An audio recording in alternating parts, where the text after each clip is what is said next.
주변에 백화점도 있고 바로 앞에 또 호수공원도 있고 각종 인프라에 심지어 역세권인 물건입니다. 근데 이 물건 인데 원래 비추천하지 않으세요? 그런데 이 물건은 지금 대출 규제에 해당이 안 되기 때문에 꽉꽉 막혀 있는 부동산 시장에서 돈을 벌 수 있는 물건입니다.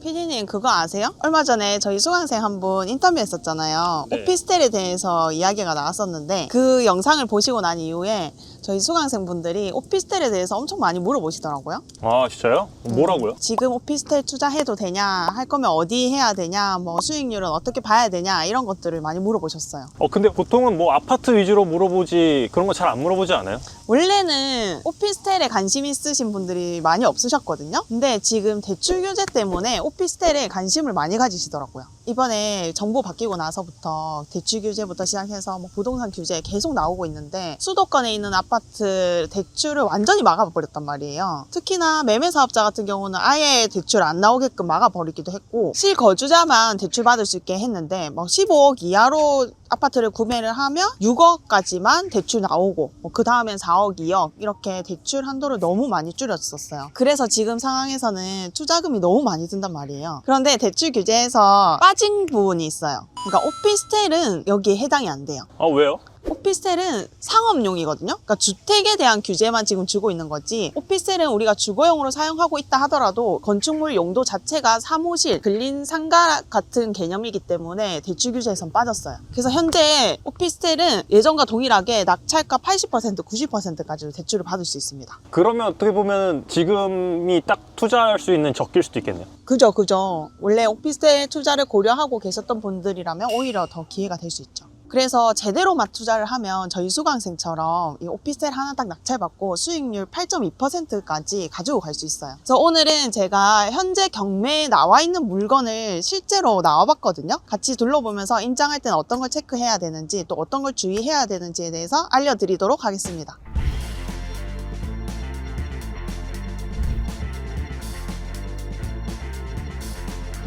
주임이 여기 근데 백화점이 있는데 이쪽이 맞아요? 네, 맞아요. 뒤에 보면 백화점 바로 뒤에 있는 이 높은 건물 보이시죠?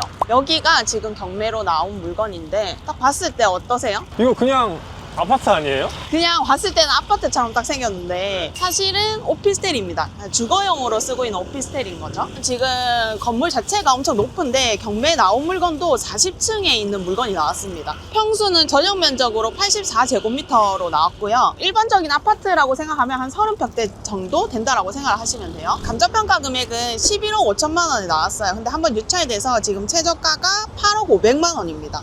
근데 얼마 전에 전세가 맞춰진 실거래가 떴는데 전세가가 7억인 물건인 거예요. 그래서 전세가보다도 1억 정도 차이 나게끔 지금 최저가가 맞춰져 있죠. 근데 원래 주임님이 오피스텔 같은 거 추천 잘 안 하지 않아요? 원래라면 오피스텔을 잘 추천을 안 드리긴 했는데 근데 지금 규제 상황과 지금 상황에서는 대출이 많이 나온다는 장점 그리고 내가 현재 하나의 주택을 가지고 있어요. 근데 수도권에 있는 뭔가 다른 부동산을 하나 취득하고 싶다. 그럼 주택 하나 사려고 하면 취득세가 8% 내야 되거든요. 근데 이런 오피스텔에 사면 4.6%밖에 안 내요. 거의 절반 정도로 취득세가 확 깎인다고 봐야 되는 거죠. 절세할 수 있는 방법 중에 하나입니다.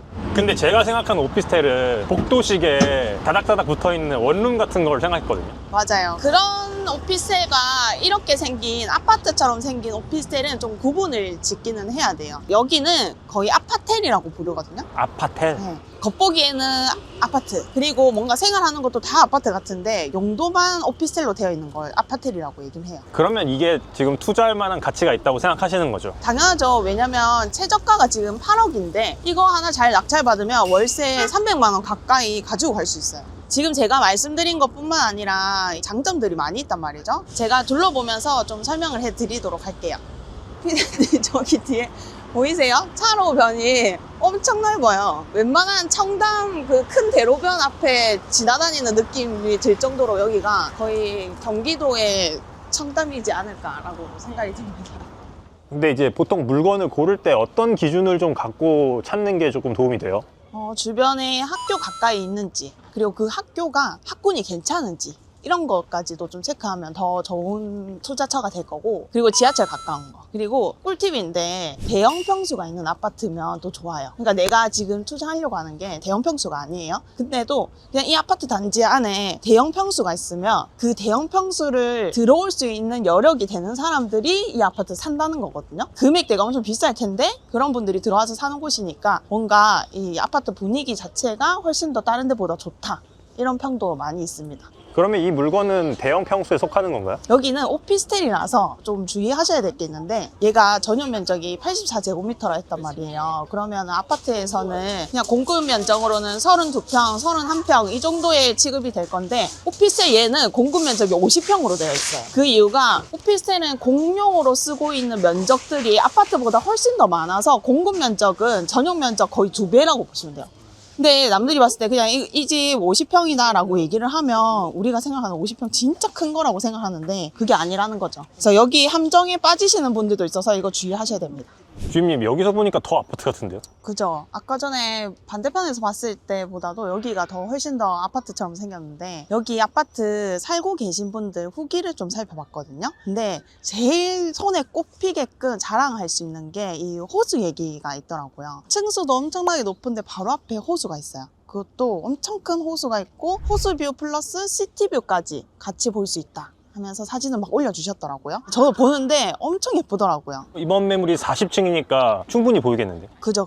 호실이 어디 쪽인지에 따라서 조금씩 보여지는 뷰가 다르긴 할 건데, 기본적으로 이 아파트가 뷰가 엄청 좋다고 평이 많이 나 있는 상태입니다. 근데 기본적으로 이렇게 공원 같은 거 있으면 되게 좋은 거 아니에요? 더 좋죠. 훨씬 더 좋죠. 왜냐면 실거주 만족도가 있기 때문에 한번 들어온 사람들은 잘 안 나가려고 해요.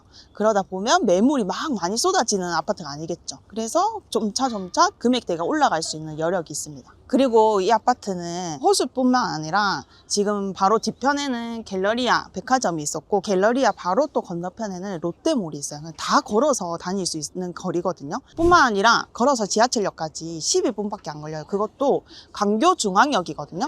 강교중앙역은 서울까지 한 번에 가는 노선이에요. 분당선이죠. 그죠? 그래서 한 30분? 20분밖에 안 걸릴 거거든요. 그래서 서울 출퇴근하기도 엄청 괜찮은 위치라고 볼 수 있습니다. 그래서 우리가 이 임장 왔을 때 주변 환경도 좀 살펴보셔야 될 건데, 주변에 산책로 같은 거, 이런 공원 있으면 제일 좀 가산점이 크다라고 보시면 되고, 지하철역 가까운 거, 그리고 주변에 상권들 같은 거 살펴보는 것도 도움이 되실 거예요. 여기가 지금 갤러리아 백화점 입구거든요. 쪽에서 어떻게 포레나 강교 쪽으로 들어갈 수 있는지 한번 같이 가보려고 합니다.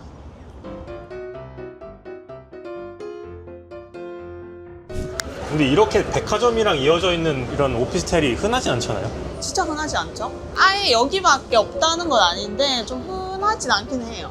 또 그런 데 있는 거 아세요? 지하철역이랑 아파트랑 이어져 있는 그런 데도 들어보셨어요? 그쵸, 그거는 봤어요. 그런 데들도 있고, 여기는 좀 특이하게 백화점이랑 이어져 있어. 주말에 어디 안 가도 될 것 같아.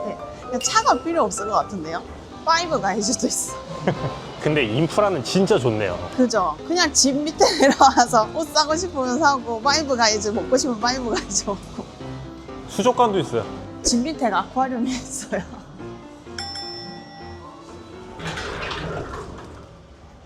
백화점에서 바로 연결되어 있다고 했는데, 여기가 바로 우리가 보러 온 포레나 강교예요. 우리가 백화점이라고 생각하고 돌고 있었던 곳이 다 이 포레나 강교 밑에 상가였던 거예요. 하나로 다 이제 연결이 돼 있네요. 그러니까요. 그러니까 어디가 백화점이고 어디가 포레나 강교인지 전혀 구분이 안 돼서 길을 좀 헤맸단 말이죠. 거의 진짜 1분밖에 안 걸렸던 것 같아요. 근데 이제 우리 수강생분들이랑 임장 되게 많이 하시잖아요. 혹시 그렇게 하실 때 좀 강조하는 부분들이 있나요?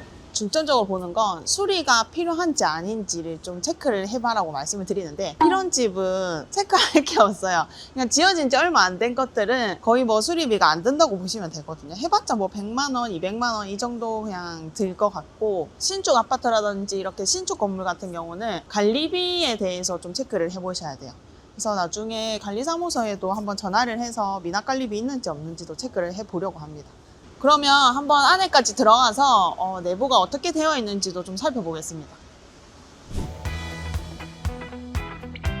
여기 딱 들어오자마자 무인 택배 시스템도 갖춰져 있고, 역시 신축이긴 신축입니다. 이렇게 우체통도 엄청 깔끔하게 잘 정리가 되어 있어요. 그래서 임장 왔을 때는 우체통을 한번 살펴보면 좋은데 여기 경매 나온 호실이 되어 있거든요. 비어져 있어요. 그러면 어떤 걸 알 수 있냐? 안에 사람이 살고 있구나. 사람이 안 살고 있는 경매 물건 같은 경우는 엄청 쌓여 있어요. 누군가가 관리를 안 하고 있다라고 보시면 되겠죠? 근데 어떤 곳들 가보면 이런 고지서 같은 것들이 들어가져 있기도 하거든요. 그러면 누구한테 와져 있는지도 적혀져 있어요. 그러면 이 집에 지금 누가 살고 있는지 내가 그 경매 정보지를 보면서 알고 있는 사람 이름이 적혀져 있는지 안 적혀져 있는지도 체크를 할 수 있어요. 그래서 어떤 게 와져 있는지, 혹시 미납된 뭔가 관리비가 있는지, 공과금이 있는지 이런 것도 체크를 해보셔야 됩니다. 확실히 여기 안에 들어와 보니까 뭔가 아파트 느낌은 좀 안 나긴 하죠. 맞아요. 복도 자체가 우리가 일반적으로 알고 있는 아파트보다는 분위기가 조금 다르다. 그리고 이런 공고 같은 것들 막 붙여져 있을 거란 말이에요. 그런 것도 좀 주의 깊게 보셔야 돼요. 만약에 아파트, 좀 오래된 아파트 같은 경우는 승강기 교체 시기가 잡혀 있을 수도 있거든요. 그럼 우리가 명도할 때 그 시기가 딱 맞물리면 딜레이 될 수 있겠죠. 여기 보면은 커뮤니티가 되게 잘 돼 있나 봐요. 보면 뭐 라인 댄스, 줌바 이런 것도 있고, 독서실 있어요. 아파트 안에 독서실 있고, 또 골프 연습할 수 있는 것들 다 있어요. 이거는 근데 요즘 신축인 아파트들도 다 좀 기본적으로 깔고 가는 커뮤니티이긴 합니다. 그러니까 규모가 있는 오피스텔이니까 그죠. 더 이렇게 커뮤니티를 활성화시켜 놓은 거죠. 그죠. 일반적인 오피스텔 같으면 이런 것까지는 잘 없죠. 생긴 것도 그렇고 생활하는 것도 말 안 하면은 그냥 아파트인 줄 아시는 분들이 많으실 거예요. 높긴 높네요. 45층까지 있어요. 진짜 층수가 많긴 하다. 그래서 지금 집 앞에도 좀 가볼 건데, 집 앞에서는 또 어떤 거 살펴봐야 되는지 간단하게라도 좀 설명을 드려보겠습니다. 한참 올라가. 저 귀가 좀 멍멍해요. 저도요.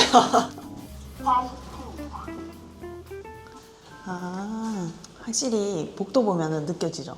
아파트 느낌은 좀 아닌 거. 복도가 좀 크죠. 집 앞에서 확인해 볼 수 있는 거는, 우리가 제일 먼저 확인해야 되는 건 그냥 뭔가 특이사항이 있는지 없는지 확인해야 돼요. 근데 딱 봐도 뭐가 아무것도 없어요. 여기 특이사항이 없다고 하는데.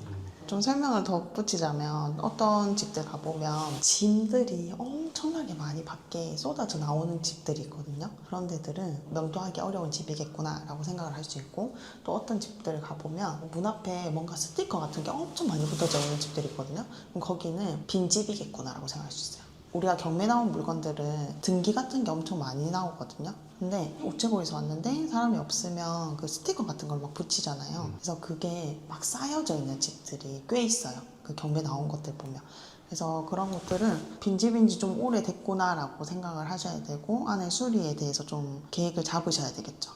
근데 이 집은 지금 임차인이 살고 있는 집이기는 해요. 대부분은 빈집 같은 경우는 옛날에 임차인이 있었는데 등기부 등본에 임차권 설정되어 있으면 이 사람들이 대항력을 그대로 유지시키고 이사를 나간다라고 보시면 되는데, 임차권 설정되어 있다고 100% 빈집이라고 얘기할 수는 없기는 해요. 근데 대부분은 빈집인 거 보면은 임차인이 있었던 집이고 임차권을 설정해 놨던 집이구나 라고 볼 수 있는 거죠. 그래서 여기 경매 나온 호실 앞에까지 와봤는데, 하나 더 체크를 해보셔야 되는 게 뷰가 어떻게 되어 있는지도 좀 체크를 해보셔야 돼요. 아까 이 아파트 소개시켜 드릴 때 호수 뷰가 엄청 좋다고 했단 말이에요. 근데 이 호실은 호수 뷰가 좀 안 나올 수 있겠다라고 지금 현장 와보니까 체크가 되거든요. 봤을 때 건너편에 옆동이 있어요. 호수 쪽을 바라보지도 않고 있고. 그래서 어떤 방에서는 좀 시티뷰가 나올 것 같고, 어떤 방에서는 좀 앞동이 보일 수 있겠구나 라고 생각이 듭니다. 그리고 이 집 같은 경우에는 우리 같이 경매 정보지 보면서 제가 좀 더 설명을 드릴 건데, 경기 수원시 영통구에 있는 우리 흔히 알고 있는 강교에 위치한 오피스텔입니다. 주거용 오피스텔이고, 전용 면적은 84제곱미터, 그리고 평으로는 25평으로 되어 있어요. 근데 공급 면적은 지금 50평으로 되어 있다. 그래서 전용 면적이 훨씬 더 작기 때문에 이 50평에 속지 마시라라고 아까 전에 말씀을 드렸었고, 이 물건 감정평가 금액은 11억 5천만 원, 그리고 한번 유찰돼서 최저가는 8억 500만 원.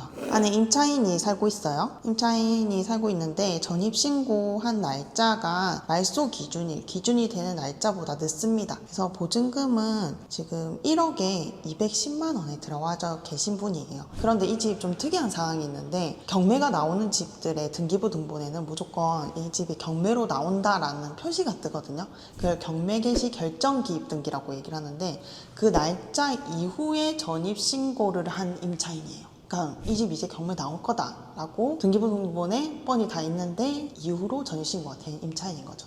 그래서 채무자랑 특수관계일 수도 있어요. 100% 그렇다라는 건 아니고 그럴 확률이 있다라고 보시면 되고 어쨌든 대항력이 없는 임차인이라서 낙찰자 인수사항은 없는 물건입니다. 대신에 관리비 중에서도 공용 부분은 낙찰자 인수사항이기 때문에 관리사무소에 확인을 또 따로 해보긴 해야 돼요. 그거 외에는 특별한 사항은 없는 물건이에요. 그리고 이 집 구조 같은 경우는 방 3개가 있고 거실이 있고 또 주방 같이 붙어 있고요. 그리고 욕실은 2개 따로 있어요. 그래서 큰 방에 욕실 하나 딸려 있고 또 다용도실도 별도로 있는 그런 집입니다. 안녕하세요. 저 뭐 좀 여쭤보려고 왔는데 경매에 나온 거 혹시 알고 계신가요? 근데 시세가 어느 정도 돼요, 여기? 1억에 250. 매매로 한다 하면 매매가는 어느 정도 시세예요, 지금?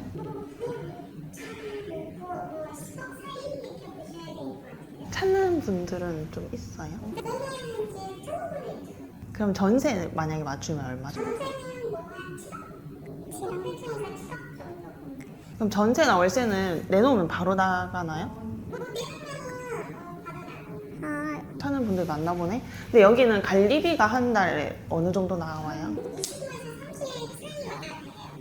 이번 영상에서는 실제로 나와 있는 오피스텔 같이 살펴봤는데요. 부동산에 한번 여쭤보니까 9억 5천에서 10억 정도 시세는 생각하면 된다라고 이야기를 하셨고 월세는 한 250만 원 정도로 이야기를 하셨어요. 그런데 전체적으로 지금 실거래 찍힌 걸 내용을 보면 이 오피스텔이 생기고 나서 매매가는 크게 막 변동이 많이 있진 않았어요. 거의 좀 평균이 10억대로 쭉 가고 있었는데 제일 최고가를 찍은 건 12억대였고 그리고 제일 최저가는 8억이긴 했어요. 그게 뭐 한 건씩 찍혀 있었고 그 이후에는 계속 10억대를 좀 유지를 하고 있었습니다. 그리고 전세 같은 경우는 가장 최근에 거래가 찍혀 있는 게 7억에 거래가 찍혀 있고 월세 같은 경우는 지금 나와 있는 물건들이 1억에 250, 1억에 270, 3억에 180 이런 식으로 월세가 나오고 있었어요. 소장님이 얘기해 주신 것과 같이 전세나 월세는 내놓으면 엄청 빨리 바로 나간다고 얘기를 해주셨고 또 매매 같은 경우도 그 정도 금액 되면 그래도 찾는 사람이 있다라고 좀 긍정적으로 얘기를 해주셨습니다. 요새 부동산 많이 돌아다녀 봤지만 좀 긍정적이게 얘기해 주시는 분들이 잘 없으시거든요. 근데 딱 여기는 오피스텔이고 하니까 좀 분위기가 확실히 좀 다르다라고 느껴졌습니다. 아, 여기는 이제 규제 대상이 아니니까. 그죠. 이게 다른 나라 이야기네요. 조금 그런 것 같아요. 확실히 이 세금적인 거에서도 그렇고 규제 대상이 아니다 보니까 일반 주택과는 좀 분위기가 다른 것 같습니다. 그러면 오피스텔도 좀 고려해 볼 만한 그런 물건들이네요. 그죠. 지금 상황에서는 규제도 안 받고 월세 따박따박 받을 수도 있고 아니면 싸게 낙찰받아서 바로 팔아도 되는 물건이기도 합니다. 근데 확실히 그래도 장점과 단점이 있을 것 같긴 해요. 장점 같은 경우는 확실히 규제 대상이 아니라는 거 그리고 다주택자들은 취득세를 절반 이상 줄일 수 있다는 거 그리고 단점은 오피스텔에 투자를 하실 때 주의하셔야 되는 점들이 몇 가지가 있어요. 관리비 좀 주의를 하셔야 되고 여기는 한 20만 원, 30만 원 나온다고 하거든요. 그거 체크하셔야 되고 내가 단타로 오피스텔을 하겠다, 매도를 하겠다라고 하면 건물분 부가세가 나옵니다. 그러니까 면적 상관없이 이건 상업용이기 때문에 건물분에 대한 가격에 10% 부가세를 납부를 해야 되니까 그 가격까지도 좀 체크를 하셔야 돼요. 근데 저 오늘 한번 같이 둘러봤는데 솔직히 저는 인프라가 너무 좋고 무엇보다 호수공원 있는 것도 너무 좋았고 그죠. 교통도 너무 편리하고 전체적으로 저는 되게 좋다고 생각했거든요. 저도 엄청 좋다고 생각했는데 여기 가까이 법원이 위치해가지고 제가 임장을 한번 와봤던 곳이긴 하거든요. 근데 좀 더 자세히 살펴보니까 훨씬 더 메리트가 있는 동네인 것 같기는 해요. 그래서 강교에 있는 실거주 물건을 좀 찾고 있었다 하시는 분들이라든지 아니면 월세에 내가 좀 따박따박 잘 받고 싶다라고 하시는 분들은 이 물건 좀 더 자세히 살펴보시면 좋을 것 같습니다. 그럼 다음에도 더 다양한 정보를 가지고 오도록 하겠습니다.